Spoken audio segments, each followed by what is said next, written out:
Alexandria Ocasio-Cortez had an interview in the New York Times. It's from April. This is from April 13th. Alexandria Ocasio-Cortez has never spoken to Joe Biden. Here's what she would say. In an interview, Ms. Ocasio-Cortez said she intended to support the presumptive Democratic nominee, but the process of coming together should be uncomfortable for everyone involved. Let's see how uncomfortable she's making it for Joe Biden. Question, is Alexandria Ocasio-Cortez's endorsement of Joe Biden a sure thing? I've always said that I will support the Democratic nominee. Sure thing.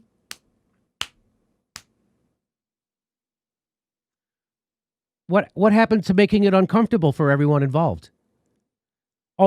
She doesn't really mean that. She just says those things. That's not real. That's theater. That's what AOC does. She does theater. This is theater. That's not fucking real. She's not making it uncomfortable for anybody. You want to know how I know? Let's read the rest of the interview. By the way, power concedes nothing without a demand. It never did and it never will.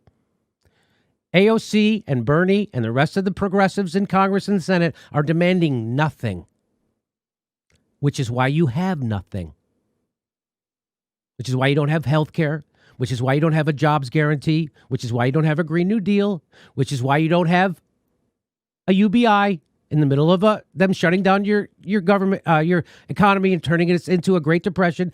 That's why. Because they don't demand anything. It's all lip service. When AOC says she has to make this process uncomfortable for everyone, she means no one. She's lying to you. How do I know she's lying? Can you give me some examples of areas that you want to see him get uncomfortable? She says they floated this olive branch to the progressive left of lowering the Medicare age to 60. It's almost insulting, but I'm going to support it anyway. Right, AOC? It's insulting, but I'm a fucking doormat. I'm really a party climber. The party is the most important thing, and then me second, and my constituents a distant third. That's what she's saying. I think Hillary was looking at policies that lowered it to 50. So we're talking about a progressive concession that is 10 years worse than what the nominee had in 2016. And yet, she's still going to back it. She's not telling anybody. She's not making Joe Biden nervous for 1 second that he needs her support. Question, but Biden has gotten to this point by rejecting those things. AOC says, I think the ideological argument is a false one. And I think that's backed up by exit polling. While Biden is the nominee, we also know that he didn't win because of policy. I don't think he won because of his agenda. In state after state after state, Democratic voters support a progressive agenda. Which is why you should hold out your vote in support of Joe Biden and say, I'm standing with the people. But that's not what AOC is doing. She's saying, fuck the people. I'm going to do what the party tells me to. Because it's easy, and I'm a corporate climber, and I'm theater. He won for a lot of different reasons, but I don't think he won because Americans don't want Medicare for all. This is AOC speaking. And in this moment, I wouldn't be surprised if what we're seeing with coronavirus didn't further change people's views and further support a progressive agenda. It doesn't matter. First of all, and she's pretending like, oh, but if we get enough people behind it, you have 90% of your own party is for it. And you don't ever go, wow, maybe this is broken. Maybe I should not support this, just as a human being. Any number of communities, whether it's the Bronx, Latinos, or whether it's people of color, whether it's women, whether it's young people, whether it's people with student debt, whether it's working class people or people with no health care, all those people, you're going to say, go fuck yourself because I got to support Joe Biden. All those different people, whether it's in the Bronx, whether it's Latinos, whether it's people of color, women, young people, students with debt, working class people, or people with no health care, you're telling them all, fuck off, go pound sand. Joe Biden ain't going to give it to you, and we're not going to help him. And you know, I'm not trying to be divisive, she says. But when you talk about lessons from 2016, one of the most divisive things that we can do is just smother and silence legitimate points of critique. Especially from people whose lives are most at risk in this administration. You're selling out the people whose lives are most at risk, left and fucking right, without a fight at all, AOC. It's plain to see. Because for some people, this argument of returning to normalcy sounds like an argument of respectability, politics, and civility. And for other people, it sounds like, well, will my child be put in a cage? Question, what if Biden doesn't do it? Here we go. What if Biden doesn't do it? What if he doesn't get uncomfortable? And, only gives kind of aesthetic, in-name only concessions to the left. He's not even giving that. He's not even giving that.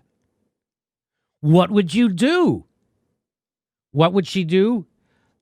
Like a true automaton, she says, I will be supporting the Democratic nominee in November. I just hope the nominee supports our communities too. I will be supporting the nominee in November. I will be supporting the party nominee in November. I will be supporting the party nominee, the party. I have my allegiances to the party, and my allegiances to me second, and my allegiances to the people third. The allegiance is always to the party. The party, I will be voting for the party. I will be voting for the party. So if Joe Biden does fucking nothing, what are you going to do, AOC, to get him to move? I will do nothing to pressure Joe Biden.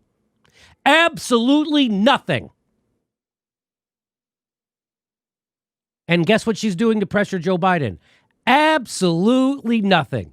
Guess what she's doing to pressure Nancy Pelosi? Absolutely nothing. Guess who you have advocating for you in Congress? Absolutely no one.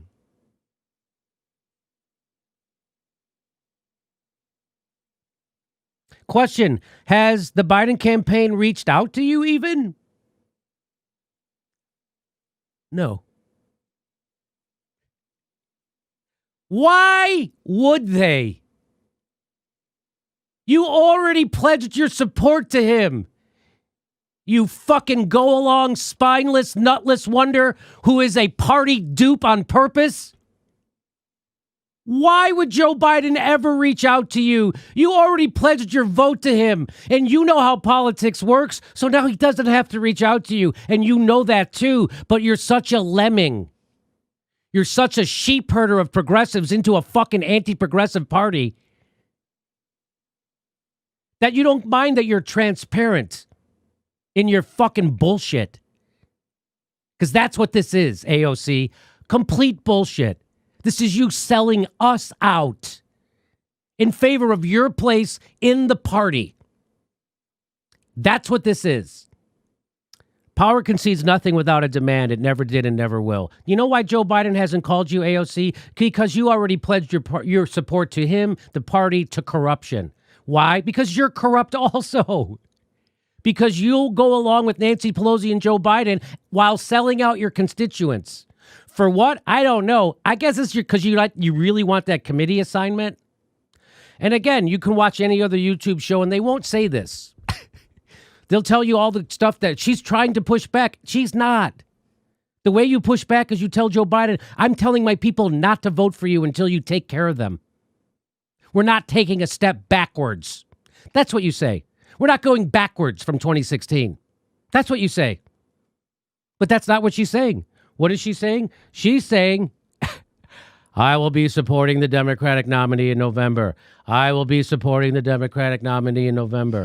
I will be supporting the Democratic nominee in November. I will be supporting the Democratic nominee in November. Say it with me. I will be supporting the Democratic nominee in November. I will be supporting. What if they fuck you? I will be supporting the Democratic nominee. What if he's worse than Trump? I will be supporting the Democratic nominee. What if he plans to make marijuana illegal twice? I will be supporting the marijuana.